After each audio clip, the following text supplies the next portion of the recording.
Huberto Zbleda, umetnik, ustvarjalec in pripovedovalec zgodb. Radovednost nas je tokrat popeljala v njegovo galerijo. Ropotarnica, kot jo imenuje sam, je prostor, kjer vihti s kladivom in svojo ustvarjalnostjo na kitu vdahne unikatno zgodbo. In kakšne zgodbe pričakajo obiskovalce njegove ropotarnice? Predvsem zgodbe, ki se jih oni tudi želijo. Torej, zgodbe, o katerih pripovedujem, morajo biti take, da so tudi del njihovih svetov. Kajti svetov si ne moremo deliti, če nimamo podobnih razmišljanj. In to je ta svoboda, ki jo lahko vzpostavim. Moja tehnika, ki jo zelo rad delam, so tehnike kovanja. Torej, stik kladiva in železa je za mene magija.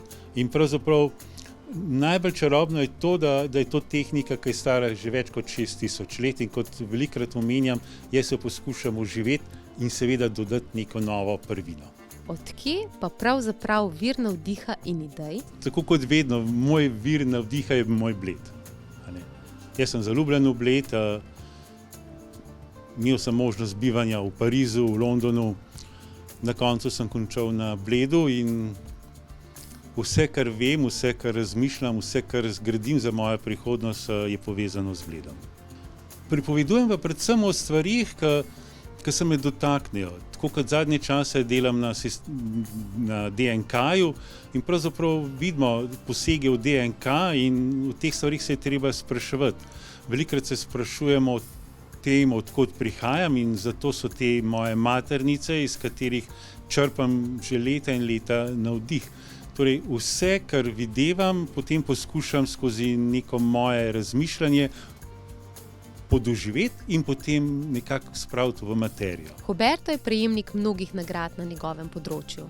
Prejšnji mesec pa je na Slovenskem tednu nakita prejel nagrado za posebne dosežke na področju oblikovanja. Pravzaprav sem bil izredno počaščen. Nagrada, ki je prišla iz stanovskih kolegov, nagrada, ki je bila soudeležena tudi Zlatarna Celje, ki je za nas oblikovalce izredno pomembna, predvsem pa govori o tem, pravzaprav o mojem načinu delovanja. Jaz že mnogo let delujem in skozi moje delo poskušam kot ponavadi govoriti o tem svetu, je pa istočasno, da vse to prenašam na mlajše generacije. In ta prenos in to seznanjanje mlade generacije s temi novimi zgodbami je tudi za mene neka vrsta nagrade. Tukaj moram predvsem poudariti, da zadnje čase sodelujem z kustosinjo Petro Boletovo iz Radovljice, direktorico Radovljiških muzejev in delamo pač na temo čebele. Čebele so tiste, ki nas ozaveščajo, čebele so tiste, ki bodo tudi reševale ta svet in skozi to percepcijo sem pač delal neke oblike čebel, seveda na nek moj način. Nisem šel delati neko realistično, ampak nek miselni kontekst. Torej, čebele sem povezal v krog in ta krog je nastal cvet in iz tega cveta vznikne življenje. V zadnjem času pa je našel poslanstvo tudi v mentoriranju mladih. Kakšen pa je njegov odnos do prenašanja znanja in deljenja razumevanja skrbno varovanih tehnik mojstrov?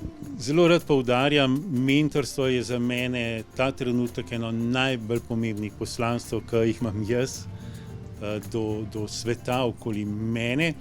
Kar se tiče skrivnosti so zato, da jih razkrivamo. In ko jih razkrivamo, jih mladi dobivajo. Seveda povzamejo to, kar njim odgovarja, ampak skozi tisto, kar ostane tudi preteklost. Ker mene je učil moj mojster, mojega mojstra učil drug mojster in tako pripovedujemo. Včasih mogoče ne vidimo tega v nekih sodobnih pogledih mladih, ampak vsaka taka stvar nosi tudi del preteklosti. In to je ta čarovnija. Naučiš mladega človeka neko tehniko in potem on da neko podobo svojega časa in to je potem za mene neka vrst nagrade, ker nadgradi neko moje znanje. Ni samo epigon, ampak doda in svoj tač, pravzaprav uživi na svoj način. Včasih meni tuje, ampak občudovanja vredno, ker so to nove zgodbe. In to je pravzaprav nekje smisel vsega mojega početja oziroma vseh ljudi, ki ustvarjamo. ko ti nekaj daš mladi generaciji in se zaveš, da bo šlo to naprej, je pravzaprav osmisljenje mojega bivanja tukaj. In pa še kakšna srčno modra misel za na konec? Imejte se radi. In to je vse, kar potrebujemo.